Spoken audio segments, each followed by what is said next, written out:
Today I am going to discuss the last part of my video of the dangers of climate change by Carl Sagan. So let's begin. We have to keep in mind that നമ്മൾ മനസ്സിൽ ഓർക്കേണ്ട ഒരു കാര്യമുണ്ട്. അതായത് ഭൂമിയിൽ മനുഷ്യർ ജീവിക്കാൻ തുടങ്ങിയിട്ട്, അതായത് നേച്ചറുമായിട്ടുള്ളൊരു എൻഗേജ്മെൻറ്റ് അതിൽ ജീവിക്കാൻ തുടങ്ങിയിട്ട് തൗസൻഡ്സ് ഓഫ് ഇയേഴ്സായി. ആ സമയം തൊട്ടിട്ട് ഈ സമയം വരെ ഡീഫോറസ്ട്രേഷൻ, അതായത് മരങ്ങൾ മുറിക്കുക, ആവശ്യങ്ങൾക്കായിട്ട് മരങ്ങൾ മുറിക്കുക, അതേപോലെ ഗ്രാസ് ലാൻഡ് ഡിസ്ട്രക്ഷൻ, അതേപോലെ അനിമൽസ് ഗ്രേസിങ്, ഇതൊക്കെ കണ്ടിന്യൂവേഷൻ ആയിട്ട് ഇങ്ങനെ നടന്നു വരുന്ന ഒരു കാര്യമാണ്. അതേപോലെ തന്നെ Carl Sagan mentioned about the slash and burn agriculture. Slash and burn agriculture എന്ന് പറയുന്നത് കൃഷി ആവശ്യങ്ങൾക്ക് വേണ്ടിയിട്ട് ഏതെങ്കിലും ഒരു ഭയങ്കര കാട് നിറഞ്ഞൊരു സ്ഥലം കട്ട് ചെയ്ത് മാറ്റുക, അല്ലെങ്കിൽ ബേൺ ചെയ്യുക, in order to make it suitable for making crops to grow upon it. ആ രീതിയിലേക്ക് മാറ്റുന്നതിന് വേണ്ടിയിട്ട് കൂട്ടമായിട്ട് കത്തിക്കുക, അല്ലെങ്കിൽ കട്ട് ചെയ്ത് ഗ്രാസുകളും ട്രീസൊക്കെ ഉണ്ടെങ്കിൽ അതൊക്കെ കട്ട് ചെയ്ത് മാറ്റിയിട്ടുള്ള ഒരു രീതിയാണ്. ഓക്കെ, അപ്പോൾ അതിനെ പറ്റിയിട്ടാണ് സ്ലാഷ് ആൻഡ് ബേൺ അഗ്രികൾച്ചറിനെ പറ്റി ഇവിടെ പറയുന്നു. It is a farming method in which cutting and burning vegetation in order to grow crops in it. Okay, it is also mentioned about, അതേപോലെ തന്നെ ഇൻഡസ്ട്രിയൽ ട്രോപ്പിക്കൽ ഡീഫോറസ്റ്റേഷനെ പറ്റിയിട്ട് ഇവിടെ എടുത്തു പറയുന്നു, മരങ്ങൾ മുറിച്ചു മാറ്റുന്നത്.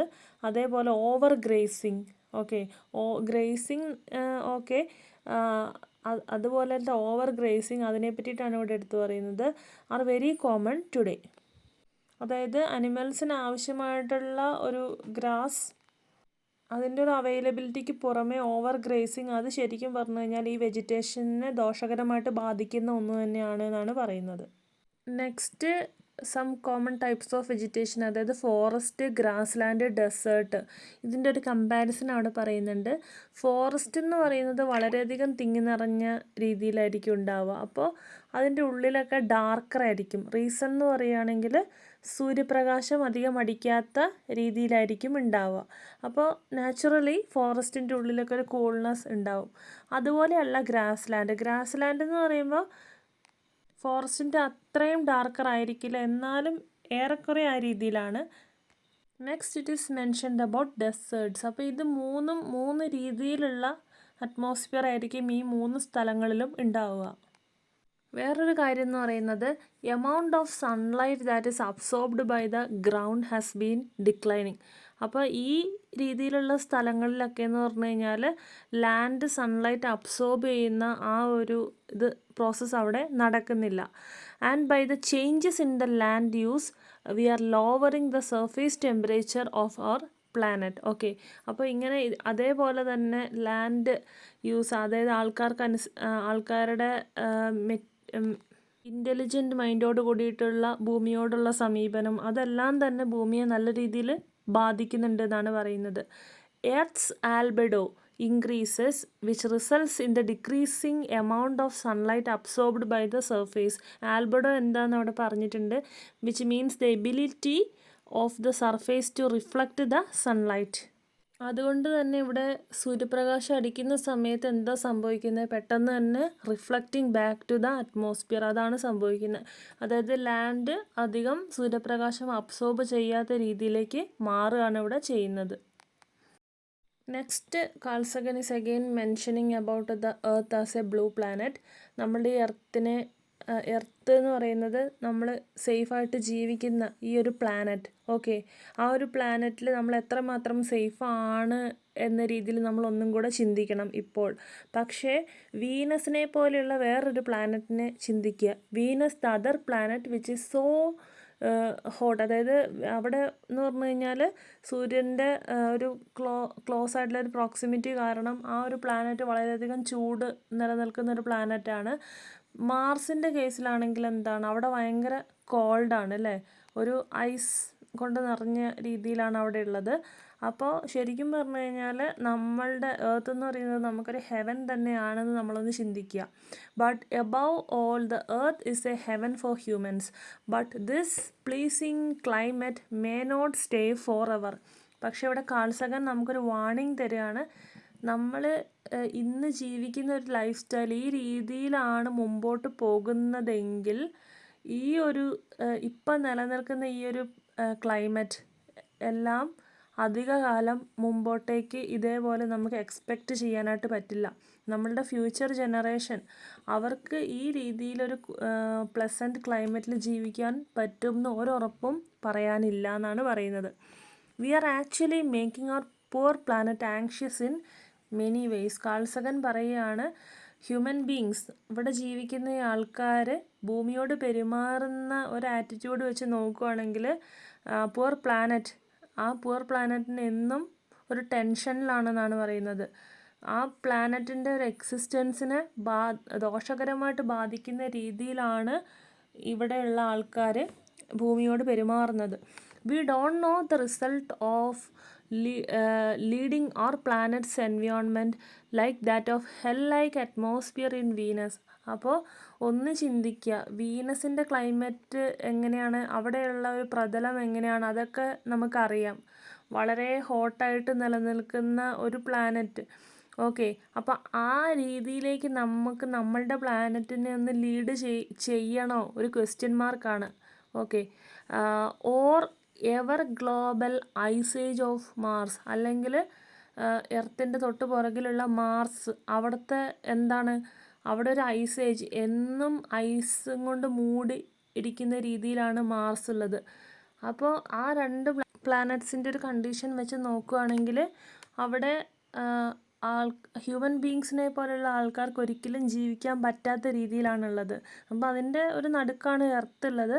അപ്പോൾ ഈ ഒരു ക്ലൈമറ്റ് നിലനിർത്തിക്കൊണ്ട് പോകുക എന്നുള്ളത് വളരെയധികം ഇമ്പോർട്ടൻ്റ് ആയിട്ടുള്ളൊരു കാര്യമാണ് എന്നാണ് ഇവിടെ ഓർമ്മപ്പെടുത്തുന്നത്. അതേപോലെ തന്നെ ഇതേ പറ്റിയിട്ടുള്ള, അതായത് in future what will happen എന്നതിനെ പറ്റിയിട്ടുള്ളൊരു ഡീറ്റെയിൽഡ് സ്റ്റഡി ആവശ്യമാണ്. ഓക്കെ, ഇന്ന് അധികം പ്രാധാന്യം കൊടുക്കുന്നില്ലായിരിക്കാം, പക്ഷേ അതാണ് ഏറ്റവും അത്യാവശ്യമായിട്ട് ഇനി ഇവിടെ ചെയ്യേണ്ടത്. മേക്കിംഗ് കമ്പാരിസൺ വിത്ത് എർത്ത്, അതായത് നമ്മുടെ ഭൂമിയും ഭൂമിയുടെ അപ്പുറത്തും ഇപ്പുറത്തുള്ള ഗ്രഹങ്ങൾ, അതിൻ്റെ അവസ്ഥകളും എല്ലാം വെച്ചിട്ടൊരു കമ്പാരിറ്റീവ് സ്റ്റഡി, അത് ആൾക്കാരെ ബോധവൽക്കരിക്കുക ഇതിനെ പറ്റിയിട്ട്, അതാണ് ഏറ്റവും അത്യാവശ്യമായിട്ട് വേണ്ടത് എന്നാണ് പറയുന്നത്. Are the subjects in the earliest stage of development. നമ്മൾ പല രീതിയിലും ഡെവലപ്മെൻറ്റ് കൊണ്ടുവരാനായിട്ട് ശ്രമിക്കുന്നുണ്ട്. അപ്പോൾ ഈ രീതിയിലുള്ളൊരു നോളജ്, ഇതിനെപ്പറ്റി അവെയർനെസ് കൊടുക്കുക, അതാദ്യം ചെയ്യണം എന്ന രീതിയിൽ കാൾ സഗൻ ഇവിടെ പറയുന്നു. These are the fields that are Parly funded. അപ്പോൾ ഈ ഒരു ഫീൽഡിലേക്ക് ഇന്ന് ആരും തന്നെ തിരിയുന്നില്ല എന്നാണ് പറയുന്നത്. Most of the people are in the world of ignorance. അപ്പോൾ ശരിക്കും ഒന്ന് ആലോചിക്കുകയാണെങ്കിൽ ഒരു അറിവില്ലായ്മയുടെ ലോകത്താണ് ഇന്ന് മുമ്പോട്ടേക്ക് പോകുന്നത്. Okay, still continue to push and pull. Day by day നമ്മൾ എന്ത് ചെയ്യാണ്, അറ്റ്മോസ്ഫിയറിനെ എല്ലാ രീതിയിലും പൊല്യൂട്ട് ചെയ്തുകൊണ്ടിരിക്കുകയാണ്. The long term consequences very largely unknown. അതിൻ്റെ ഒരു കോൺസിക്വൻസ് എന്ന് പറഞ്ഞു കഴിഞ്ഞാൽ ഒന്ന് നമുക്ക് നമ്മളുടെ ചിന്തയ്ക്ക് അപ്പുറത്താണെന്നുള്ള രീതിയിലാണ് ഇവിടെ കാൾ സഗൻ ഒരു വാർണിംഗ് നോട്ടായിട്ട് പറയുന്നത്. A few million years ago, when human beings first evolved on Earth, it was already a middle-aged world, 4.6 billion years along from the catastrophes and other experience of its youth. അപ്പോൾ A few millions years ago, അതായത് human beings ഒക്കെ ഇവിടെ നമ്മളുടെയൊക്കെ ഒരു historical റെക്കോർഡ്സിലൊക്കെ ഉള്ളൊരു മാൻ ആക്ടിവിറ്റിയൊക്കെ വെച്ച് നോക്കുമ്പോൾ ആ ഒരു ടൈം, ഓക്കെ, അതെന്ന് പറയുന്നത് ശരിക്കും പറഞ്ഞു കഴിഞ്ഞാൽ ഈ ഒരു മിഡിൽ ഏജ്ഡ് വേൾഡായിട്ട് മാറിയിട്ടുണ്ടായിരുന്നു എന്നുള്ള രീതിയിലാണ് പറയുന്നത്. അപ്പോൾ അതിന് തൊട്ട് മുമ്പ് ഒത്തിരി കാറ്റസ്ട്രോഫ്സും ഡിസാസ്റ്റേഴ്സും എല്ലാം ഈ ഒരു ഭൂമിയിൽ സംഭവിച്ചിട്ടുണ്ടായിരുന്നു. യൂത്തല്ല, മിഡിൽ ഏജ്ഡ് വേൾഡ് എന്നുള്ള രീതിയിലാണ് ഇവിടെ പറയുന്നത്. But we human beings now represent A new. Okay, അപ്പോൾ ഓരോ ജനറേഷനും ഇവിടെ വരുന്തോറും അവരെല്ലാവരും തന്നെ ഈ ഭൂമിയിൽ ന്യൂ ആണ്, യങ് ആണ്. Perhaps decisive factor. അപ്പോൾ ആ ജനറേഷൻ അവരുടെ തീരുമാനത്തിനനുസരിച്ചാണ് പിന്നെ ഈ ഒരു എർത്തിൻ്റെ ഒരു ആയുസ് കയ്യിലിരിക്കുന്നതെന്നാണ് പറയുന്നത്. Our intelligence and our technology have given us the power to affect the climate. അതായത് മനുഷ്യരുടെ ഒരു ഇൻ്റലിജൻസ്, ഇന്ന് അവൈലബിൾ ആയിട്ടുള്ള ടെക്നോളജിക്കൽ ഫെസിലിറ്റീസ്, ഇതെല്ലാം തന്നെ ഈ ഒരു ലോകത്തിൻ്റെ ക്ലൈമറ്റിനെ ദോഷകരമായിട്ട് വേണമെങ്കിൽ ലീഡ് ചെയ്യാം, മോഡറേറ്റ് ലെവലിൽ ലീഡ് ചെയ്യാം, ആ രീതി എങ്ങനെ വേണമെങ്കിലും ലീഡ് ചെയ്യാം. ഓക്കെ, അതായത് പലതിനെയും അഫക്റ്റ് ചെയ്യാനായിട്ട് കഴിവുള്ളതാണ് ഹ്യൂമൻ ഇൻ്റലിജൻസ്, അതായത് ഇന്ന് അവൈലബിൾ ആയിട്ടുള്ള technological facilities. How will we use this power? ഈ ഇന്ന് അവൈലബിൾ ആയിട്ടുള്ള ഈ രീതിയിലുള്ള പവേഴ്സിനൊക്കെ ഏത് രീതിയിലാണ് നമ്മൾ വിനിയോഗിക്കുന്നതെന്ന് ഒന്ന് ചിന്തിക്കുക. Are we willing to agree to the ignorance and unawareness in matters that affect the entire human family? ഇന്ന് എല്ലാവരും മുമ്പോട്ടേക്ക് പോകുന്നതൊരു അറിവില്ലായ്മയുടെ ലോകത്താണ്. പല കാര്യങ്ങളും അൺഅവെയറാണെന്ന് തന്നെ പറയാം. ഒന്നും അറിയില്ല, ദോഷവശങ്ങളെ പറ്റിയിട്ടൊന്നും അറിയാത്തൊരു ലോകത്ത് നിന്ന് ജീവിച്ചു പോന്നു. ഇതുപോലെ തന്നെ മുമ്പോട്ടേക്ക് പോകാനാണോ നമ്മളുടെ ഒരു പ്ലാൻ എന്ന് പറയുന്നത്? Do we value short term advantage above the welfare of the earth? ഇന്ന് നമുക്ക് വേണമെങ്കിൽ ഒരു ഇൻഡസ്ട്രിയിലൊക്കെ ഒരുപാട് കോള് കാര്യങ്ങൾ അതൊക്കെ യൂസ് ചെയ്ത് നമുക്ക് ഷോർട്ട് ടേം ആയിട്ടുള്ള ഒരുപാട് നല്ല കാര്യങ്ങൾ നമുക്ക് അവൈലബിളായി കിട്ടും.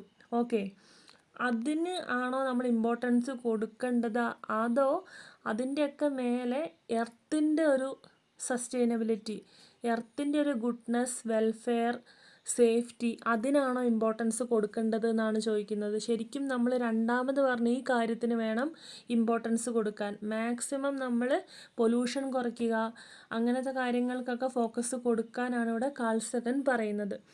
Or will we think the long term scales? നമ്മളുടെ മുമ്പിൽ ഇനി വേണ്ടത് ശരിക്കും പറഞ്ഞു കഴിഞ്ഞാൽ ഒരു ലോങ് ടേം പ്ലാനിങ് ആണ്.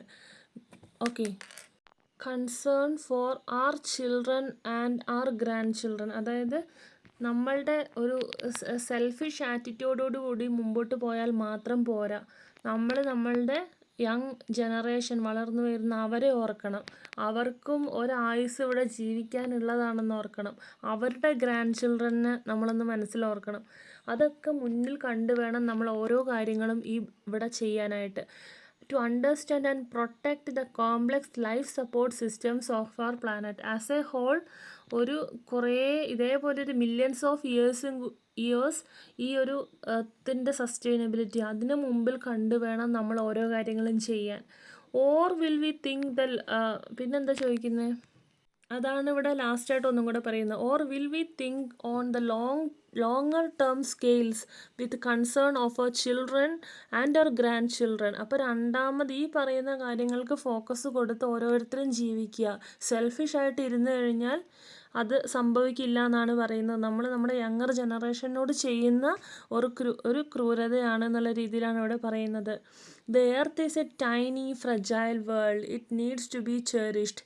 എർത്ത് എന്ന് പറയുന്നത് ഒരു ടൈനി വേൾഡാണ്, അതിനെ നമ്മൾ മാക്സിമം കെയർ ചെയ്ത് മുമ്പോട്ടേക്ക് കൊണ്ടുപോകുക എന്നും പറഞ്ഞ് കാൾ സഗൻ അവസാനിപ്പിക്കുകയാണ്. അതായത് മാക്സിമം നമ്മൾ എർത്തിനെ പൊല്യൂട്ട് ചെയ്യാതെ, എർത്തിനെ ഉപദ്രവിക്കാതെ അതായത് മുമ്പോട്ടേക്ക് ജീവിക്കാനായിട്ട് തുടങ്ങുക. എന്നാൽ നമ്മൾക്ക് തിരിച്ചും ഒരു ഗുഡ് ക്ലൈമറ്റ്, നമ്മൾക്ക് ഈ ലോകത്ത് പീസ്ഫുള്ളായിട്ട് ഹാപ്പി ആയിട്ട് ജീവിക്കാനുള്ള രീതിയിലൊരു ക്ലൈമറ്റ് നമുക്ക് ചിലപ്പോൾ കിട്ടിയേക്കാം. അതർവൈസ് നമുക്ക് അൺഎക്സ്പെക്റ്റഡ് ആയിട്ടുള്ള ഒത്തിരി കാറ്റസ്ട്രോഫ്സ് അവൈറ്റിംഗ് ആണ് എന്നാണ് പറയുന്നത്. സോ അതൊക്കെ ഒഴിവാക്കാനായിട്ട് നമുക്ക് മാക്സിമം എർത്തിനെ ഉപദ്രവിക്കാതെ, പൊല്യൂട്ട് ചെയ്യാതെ, ആ രീതിയിൽ ഓരോരുത്തരും ഈ ലോകത്തുള്ള എല്ലാവരും തന്നെ ജീവിക്കാനായിട്ട് ശ്രമിക്കുക എന്നാണ് ഇവിടെ കാൾ സഗൻ ഓർമ്മപ്പെടുത്തുന്നത്.